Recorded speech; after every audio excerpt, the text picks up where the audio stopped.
I just thought it was very strange that there's a complete and utter denial that critical race theory exists and is being taught. There's ample evidence of it being taught in many states across the country. And if it's something that doesn't exist, why are Democrats so riled up with the idea of it being banned places? Well, even though critical race theory, a graduate level curriculum, is not being taught in high schools or elementary schools, the reason why Democrats are riled up, and I think everyone should be riled up, is because critical race theory has been used as a catch-all phrase for US history. Anything that might hurt the feelings of conservative parents is now up for debate in the curriculum of students throughout K through 12. And that is insane. Critical race theory is something very specific. But it's now just being used to refer to anything taught in schools that hurt the precious feelings of conservatives. And there is an orchestrated effort to oust educators, teachers, school board members, anyone that conservatives dislike. And we actually saw that play out in one school. In one school district in Texas. And I wanted to talk about that because this is now exploded into something more than just a manufactured culture war, right? And I just want to note that conservatives always find a way to repackage the same garbage in every administration.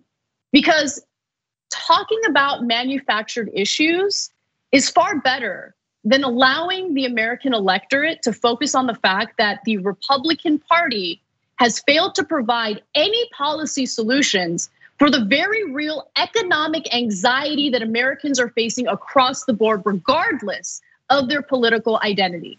Doesn't matter if you're a Democrat, doesn't matter if you're a Republican. All we've seen from the Republican Party, from GOP lawmakers, is this concerted effort to defeat any attempt to better Americans' lives. They don't want you to focus on that. So instead, they find a scapegoat, they find some other boogeyman. And in this case, it's critical race theory. Again, a graduate level curriculum. I mean, Ben Shapiro said it during my debate with him. He's like, I learned critical race theory when I was in law school. So you're telling me that fourth graders are learning what you were learning in law school, really? We all know it's BS. It's just being used as a phrase or a word or a curriculum that somehow has been expanded to include everything in American history that conservative parents don't want their kids to learn about. Which, by the way, you don't want your kids to learn about this country's history, homeschool them. Why do all these other students have to suffer as a result of your feelings getting hurt? I just don't understand it. But anyway, moving on, I want to talk about what happened in Texas. So the Grapevine-Colleyville Independent School District Board of Trustees voted this week on Monday to part ways with a principal.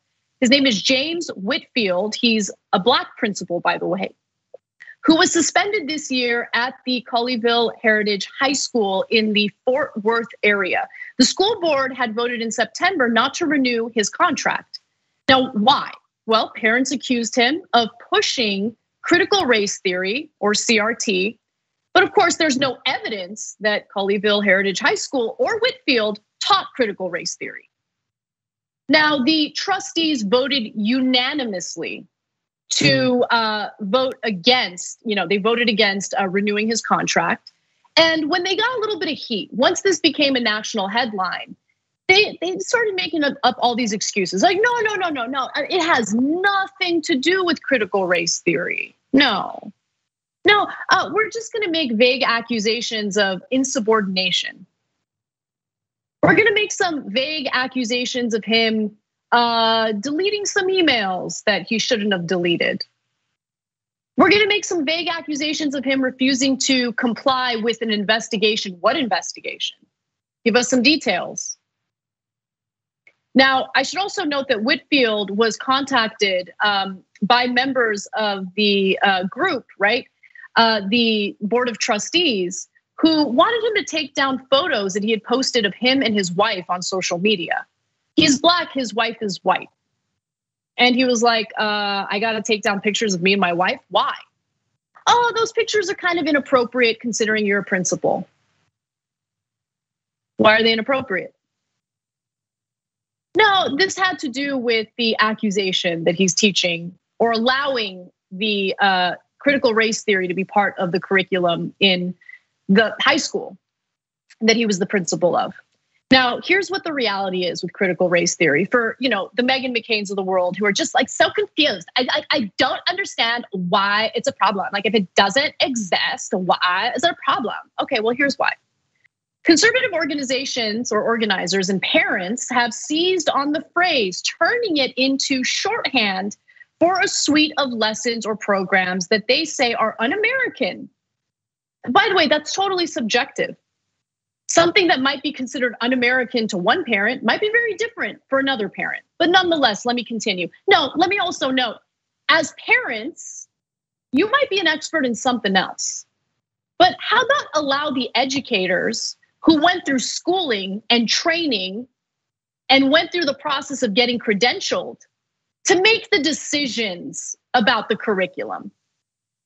This era that we're living in, where everyone thinks they're an expert on everything, is nonsense. If you're a parent and you're not an educator, you don't get to be the arbiter of what every student learns in the school that your child is going to. You do get to make a decision of pulling your child out of the school if you're so uncomfortable that you don't want your child to learn the reality of US history. But subjecting all these other students to subpar education because your fifis get hurt is ridiculous. Let me go back to this graphic. Maybe I can get through it this time.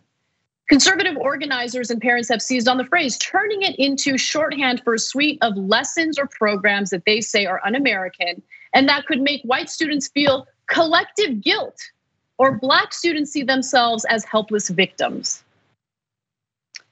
Texas, by the way, is one of 8 states with broad new laws banning the teaching of critical race theory, a decades-old graduate-level study that examines the relationship between the law and racial inequality. Let me state that again, a decades-old graduate-level study. Decades-old graduate-level study.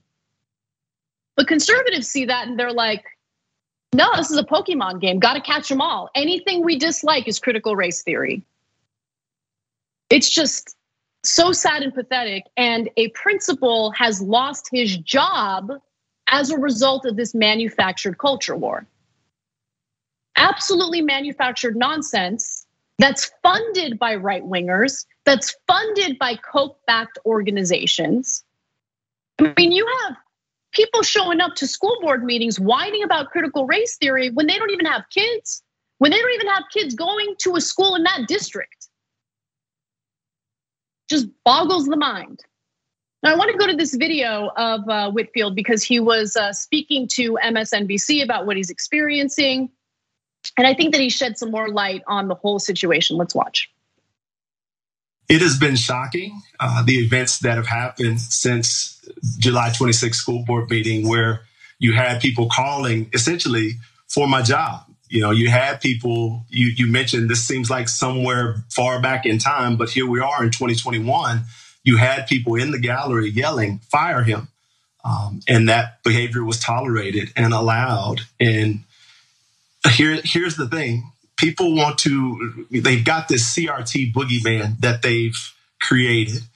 And essentially the people talking about this have no idea what it's about. And CRT is not even our debate. What they really are against is essentially who I am as an educator. I'm about creating environments that are responsive and inclusive for all students, no matter their race, religion, sexual orientation, you name it.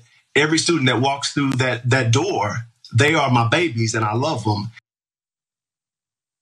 That man is a casualty of the right wing's manufactured culture war meant to distract you, meant to distract their supporters from the reality that our lawmakers are failures. Our lawmakers do not serve us. Conservative lawmakers certainly do not serve their own constituents. Can't say great things about Democrats either, to be honest with you. But what we're seeing is just this attempt to point to a squirrel, any manufactured culture war to distract from their failures. That is what's happening. I mean, we're not talking about what happened in Texas with their privatized, deregulated energy grid, which led to 230 Texans dying during a winter storm. We're not talking about that anymore. We're not talking about corporate rule in this country. We're talking about a made up boogeyman in grade school. Because guess what? Whether we want to believe it or not, the right wing knows how to pick a message, even if it's a repackaged culture war message that they've used for decades and decades, and get everyone to talk about that. What do the Democrats have? What are the Democrats doing? Perfect example is how Terry McAuliffe just completely failed to respond to the critical race theory issue in the state of Virginia. His response was, I'm paraphrasing, but essentially, no, parents shouldn't get to decide what their children are learning. Now, I actually agree with that, okay? The parents are not experts, they're not educators. They need to sit down or take their kids out of school if they're so uncomfortable with what their kids are learning. But that's not the right message when you're running for elected office, when you're running for re-election. A far better message would be, this is made up nonsense, and it's meant to distract you from the fact that my political opponent has nothing to offer you in terms of economic policy or anything substantive to better your life. Here's what I want to do. Dismiss it, mock it, have a better message in response. But Democrats don't have that. That's why they lose, that's why they fail. And part of the problem is when you have two parties that are beholden to corporate interests, kind of hard for Democrats to put out a message they're looking out for you, that they have something better to offer. When you see them fail on a national level in passing policies that Americans overwhelmingly want, kind of hard to put out a message that you're gonna offer the electorate something better. Thanks for watching The Young Turks, really appreciate it. Another way to show support is through YouTube memberships. You'll get to interact with us more. There's live chat emojis, badges. You've got emojis of me, Anna, John, JR. So those are super fun. But you also get playback of our exclusive member only shows and specials right after they air. So all of that, all you gotta do is click that join button right underneath the video. Thank you.